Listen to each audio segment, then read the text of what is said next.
தமிழ் மொழியில் பேசுகிற மனிதர்களுக்கு நான் ஒன்று சொல்ல விரும்புகிறேன். என்னன்னு கேட்டிங்கன்னா, தமிழ் மொழிங்கிறது அது தனிப்பட்டது கிடையாது.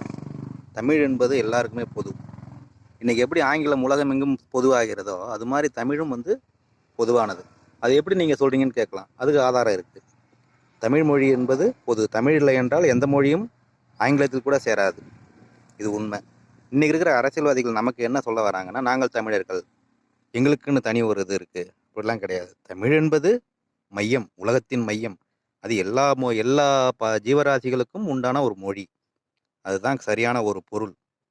படைக்கப்பட்டிருக்கும் தெய்வங்களும் இப்படி பொதுவாகத்தான் படைக்கப்பட்டிருக்கு. எந்த சாமியும் தனிமையெல்லாம் கிடையாது. அது அவங்கவுங்க வழிபாட்டுக்கு அது கொஞ்சம் அப்படி பிரிச்சுக்கிட்டாங்க. வேற ஒன்றும் கிடையாது. பொதுனா பொது தான். எல்லாமே பொது. எல்லா இறைவனும் எல்லாமே பொது தான். இது என்னோட இறைவன், இது நான் தான், இது ஜீசஸ் என்னோடது.